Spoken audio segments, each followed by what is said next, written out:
Le secret dans votre assiette. Cuisiner nous a rendus humains et pourrait définir notre avenir.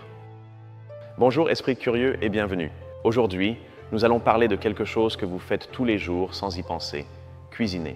Mais, et si je vous disais que ce simple acte de chauffer la nourriture est la raison pour laquelle nous sommes ici, en ce moment même, vous et moi, ayant cette conversation? Nous allons entreprendre un voyage ensemble, une descente à travers 5 niveaux de connaissances sur ce sujet. Je vous promets qu'une fois arrivé au fond, vous ne verrez plus jamais un steak, une pomme de terre ou même une simple tartine de la même manière. Niveau 1, la surface que nous connaissons tous. L'idée la plus célèbre est la suivante. Cuire les aliments, c'est comme les prédigérer. Imaginez votre estomac comme un ouvrier qui doit démolir un mur de briques. Si vous lui donnez les briques entières, c'est-à-dire de la nourriture crue, il passera des heures et dépensera énormément d'énergie. Mais si vous lui donnez les briques déjà pulvérisées, de la nourriture cuite, le travail est 1000 fois plus facile. Cette énergie que nos ancêtres ont économisée lors de la digestion est allée directement à la construction de l'organe le plus cher et le plus puissant qui existe, notre cerveau. De plus, et vous le savez d'instinct, chaque fois que vous hésitez si cette viande est restée trop longtemps hors du réfrigérateur, cuisiner tue les microbes. Le feu est le meilleur désinfectant du monde. Il élimine les parasites et les bactéries dangereuses qui auraient rendu la vie de nos ancêtres beaucoup plus courte et douloureuse. C'est une couche de sécurité que nous tenons pour acquise chaque jour. Mais ce ne fut pas seulement un changement biologique. Pensez à l'origine de cela. Un feu de camp, un feu, le premier lieu de rassemblement. Autour du feu, pendant que la nourriture cuisait, nous ne faisions pas que attendre. Nous partagions des histoires, nous créions des liens. La cuisine est devenue le premier centre social de l'humanité. Le premier on se retrouve pour dîner de l'histoire. Et bien sûr, la raison la plus évidente de toutes, la nourriture cuite a meilleur goût. La chaleur déclenche des milliers de réactions chimiques qui créent des saveurs et des arômes qui nous rendent fous. C'est quelque chose de si fondamental pour nous. Mais vous êtes-vous déjà demandé pourquoi? Pourquoi notre cerveau est-il programmé pour aimer le goût des aliments cuits et non des aliments crus? Voilà donc, plus d'énergie pour le cerveau, moins de maladies, un point de rencontre sociale et un meilleur goût. C'est la version que presque tout le monde connaît, la pointe de l'iceberg. C'est l'histoire jolie et simple. Mais si c'est ce que nous voyons en surface, quels sont les moteurs secrets qui le propulsent en dessous? Il est temps de plonger. Niveau 2, les mécanismes cachés. Vous vous souvenez que nous avons dit que la nourriture cuite a meilleur goût? La raison a un nom et c'est de la pure magie chimique, la réaction de Maillard. Ce n'est pas simplement griller, c'est bien plus. C'est une danse incroyablement complexe entre les acides aminés, qui sont les briques des protéines, et les sucres qui se produisent avec la chaleur. La couleur dorée d'une tartine, la croûte d'un steak, l'arôme du café, tout cela est la réaction de Maillard. C'est le langage chimique du goût que notre cerveau a évolué pour comprendre et désirer. Et cela nous amène à une règle invisible qui régit notre alimentation. Notre cerveau cherche toujours le maximum d'énergie pour le minimum d'effort. C'est une loi biologique. Pourquoi avez-vous plus envie d'une pizza que d'une salade de laitue? Parce que votre cerveau, qui est un survivant ancestral, sait que la pizza est une bombe de calories facile à obtenir. Cuisiner fut le premier acte de l'histoire pour augmenter la densité énergétique des aliments. Nous avons trompé la nature pour qu'elle nous donne plus pour moins. Ici entre en jeu une erreur de fabrication de notre cerveau, la néophobie alimentaire. Néophobie semble compliquée, mais c'est super simple, c'est la peur de goûter de nouveaux aliments. C'est un mécanisme de défense ancestrale.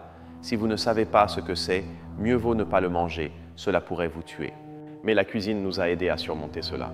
Un aliment nouveau et étrange, une fois cuisiné, senté et goûté de manière familière et sûre grâce à ces réactions chimiques que nous connaissions déjà. La cuisine nous a rendus plus courageux et aventureux en matière d'alimentation. Et autour de ce feu de camp dont nous avons parlé, quelque chose s'est produit qui a défini nos sociétés pour toujours. Quelqu'un devait chasser ou cueillir, tandis que d'autres s'occupaient du feu et préparèrent la nourriture. Ce ne fut pas seulement une tâche, ce fut la naissance de la spécialisation et de la division du travail.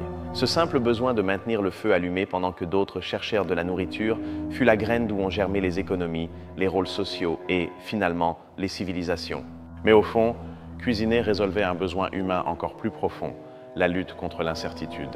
La nourriture crue était un jeu de hasard. Elle pouvait vous nourrir ou vous rendre malade. La cuisiner l'a transformée en quelque chose de prévisible, de sûr. Cela nous a donné un petit, mais crucial, degré de contrôle sur notre avenir. Demain, nous pourrions rallumer le feu et manger à nouveau en toute sécurité. Cela, pour un cerveau anxieux de survivre, c'est la paix de l'esprit. Et le dernier rouage caché est hallucinant et change toute la perspective. En nécessitant moins d'efforts pour digérer, notre système digestif, nos intestins, ont littéralement rétréci au fil des générations. Nous sommes les primates avec l'intestin le plus court par rapport à notre taille corporelle. Et où est allée toute cette énergie et cet espace physique que nous avons économisé? Exactement. Cela a hébergé et nourri un cerveau de plus en plus grand. Ce n'est pas que cuisiner nous a donné un grand cerveau, c'est que cela nous a permis de le payer. Comprendre ses rouages, la chimie du goût, la loi de l'énergie, nos peurs innées et les changements physiques que cela a provoqués nous donne une nouvelle perspective. Ce n'est plus seulement cuisiner ses biens, c'est comprendre le comment et le pourquoi de notre propre biologie. Cela nous donne du pouvoir sur ce que nous sommes. Mais si vous pensiez que tout était déjà clair, préparez-vous, car c'est ici que l'histoire devient un véritable chaos. Niveau 3, le chaos de la réalité. Ici, entre les débats, le camp le plus célèbre, mené par le chercheur Richard Wrangham, affirme que le contrôle du feu et la cuisson ont commencé il y a près de 2 millions d'années avec l'Homo erectus, et que ce fut le Big Bang de notre évolution. Mais un autre camp, les archéologues plus prudents, disent « Un instant, les preuves de feux de camp contrôlés aussi anciens sont très rares. Le grand changement a peut-être été beaucoup plus récent. C'est la bataille entre la théorie biologique et l'évidence archéologique. » Et parlons d'un mythe que vous avez sûrement entendu, le régime paléo. L'idée que nous devrions manger comme nos ancêtres chasseurs-cueilleurs. Ça sonne romantique, n'est-ce pas? Nous aimons croire en un passé pur et parfait. Mais la réalité est qu'il n'y avait pas un régime paléo, il y en avait des centaines. Cela dépendait si vous viviez dans l'Arctique ou dans la jungle. Et le plus important, nos ancêtres mangeaient ce qu'ils pouvaient pour survivre, pas pour optimiser leur santé. De plus, les plantes et les animaux de l'époque n'ont rien à voir avec ceux que nous achetons aujourd'hui au supermarché. Et voici une paradoxe brutale. Cuisiner nous a permis de développer un cerveau énorme et complexe. Mais ce même cerveau dépend désormais entièrement de la nourriture cuite. Un humain moderne ne pourrait pas survivre longtemps avec un régime strictement cru dans la nature. Nous ne pourrions pas en extraire suffisamment d'énergie. Ainsi, le même outil qui nous a rendus maîtres de la planète nous a aussi rendus incroyablement dépendants de lui. Nous sommes des génies fragiles. Et maintenant, une question inconfortable. Nous tenons pour acquis que la cuisine est quelque chose de bon, de fait maison, de familier. Mais l'évolution de la cuisine nous a menés à la nourriture ultra transformée et à l'agriculture industrielle. Est-il éthique un système qui nous donne des calories bon marché au détriment du bien-être animal, de la santé de la planète et souvent de notre propre santé à long terme? La même pulsion pour l'énergie facile qui nous a rendus humains est maintenant en train de nous rendre malades. Même le débat sur ce qui est bon ou mauvais a changé. Il y a 70 ans, la nourriture en conserve et les plats préparés étaient considérés comme le summum du progrès et de la libération, surtout pour les femmes. C'était la science et l'avenir dans votre assiette. Aujourd'hui, le mot « transformer » est presque une insulte. Nous sommes passés de la perception de la technologie en cuisine comme une solution à la perception comme un problème. Le débat est un pendule. Et tout cela nous a conduit à un problème très moderne, très humain, l'anxiété du choix. Nos ancêtres mangeaient ce qu'ils pouvaient. Nous entrons dans un supermarché et nous sommes confrontés à 50 000 produits. Biologiques, locaux, faibles en gras, céto, végétaliens. L'abondance que la cuisine nous a donnée est devenue une source de stress et de confusion constante. Nous ne savons plus quoi manger. Comme vous le voyez, la réalité de la cuisine et de notre évolution n'est pas une ligne droite. C'est un désordre de débats scientifiques, de mythes populaires, de paradoxes et de dilemmes éthiques. C'est désordonné, compliqué et il n'y a pas de réponse facile. Très bien. Vous avez survécu au chaos. Il est maintenant temps de voir les détails qui séparent les curieux des vrais connaisseurs. Niveau 4, connaissance d'experts. Voici quelque chose que vous ne trouverez pas partout. Vous vous souvenez de la réaction de Maillard, cette magie qui dore les aliments? Eh bien, sous certaines conditions, à des températures élevées et dans des aliments riches en amidon comme les pommes de terre, cette même réaction peut créer un composé pas si magique appelé acrylamide, qui est potentiellement cancérigène. Il n'y a pas de quoi paniquer, mais c'est un détail fascinant. La même réaction chimique qui nous donne le goût que nous aimons peut aussi créer un risque. Parlons de quelque chose appelé gélatinisation de l'amidon. Cela semble très technique, mais c'est très facile. Imaginez une pelote de laine très serrée et emmêlée. C'est une molécule d'amidon crue dans une pomme de terre ou un grain de riz. Il est impossible d'en sortir le fil. Maintenant, mettez cette pelote de laine dans de l'eau chaude, c'est-à-dire cuisinez-la. La laine se démêle, gonfle et devient douce. Maintenant, vous pouvez facilement prendre les fils. C'est ce qui arrive à l'amidon. La chaleur démêle les molécules d'énergie et permet à notre corps de les absorber sans effort. C'est ainsi que nous transformons une pomme de terre dure en énergie pure. Et nous devons parler du héros, parfois controversé de cette histoire, Richard Wrangham. C'est le primatologue de Harvard que nous avons mentionné dans le débat précédent. Avant lui, les gens parlèrent de la viande, des outils, mais c'est lui qui a mis l'accent sur quelque chose d'aussi apparemment ennuyeux que la cuisine. Il a passé des années à étudier les chimpanzés et s'est rendu compte qu'ils passaient la moitié de leur journée à mâcher. Sa grande idée fut que le temps et l'énergie libérés par la cuisine n'étaient pas un extra, mais la clé qui a tout changé. Ce fut une idée révolutionnaire qui a obligé tout le monde à repenser notre histoire. Mais il y a une vision rebelle fascinante. Certains soutiennent qu'avant le feu, notre première forme de cuisine fut la fermentation. Laisser un peu pourrir les fruits ou faire mûrir la viande. La fermentation, tout comme la chaleur, prédigère les aliments et tue certains pathogènes. Ce n'était peut-être pas le feu, mais les bactéries et les levures, nos premiers chefs. Ou peut-être que les deux processus, feu et fermentation, ont travaillé ensemble dans cette révolution. Et voici quelque chose qui va à l'encontre de toute intuition. Nous pensons que cuisiner rend toujours la nourriture plus sûre. Mais dans certains cas, cela peut concentrer ou même créer des toxines. Par exemple, certaines légumineuses crues contiennent des toxines qui sont détruites en les cuisant. Parfait. Mais si vous ne les cuisez pas à une température suffisante, ces toxines peuvent devenir encore plus puissantes. Cuisiner n'est pas une solution magique universelle, c'est un processus chimique avec des règles très spécifiques. Et maintenant, le moment Eureka. Un détail qui relie tout. Comment le rétrécissement de nos intestins et la croissance de notre cerveau sont-ils liés à quelque chose comme le langage?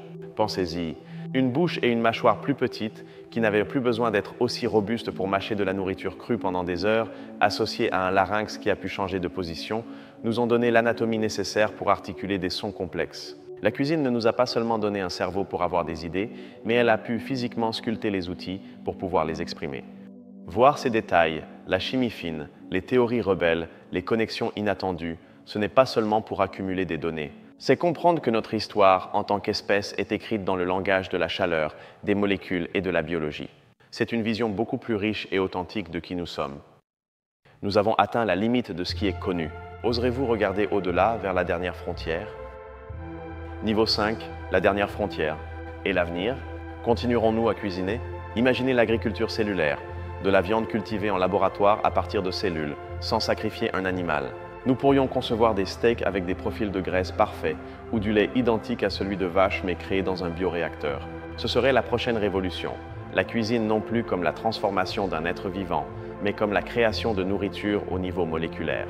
Ce serait le divorce définitif entre la nourriture et l'agriculture traditionnelle. Mais cela nous laisse avec la question la plus profonde et peut-être sans réponse. Qu'est-ce qui est venu en premier? Avons-nous découvert le feu par accident et nous sommes ensuite rendus compte que la nourriture avait meilleur goût? Ou y avait-il déjà chez nos ancêtres une curiosité, un désir inné de transformer les aliments?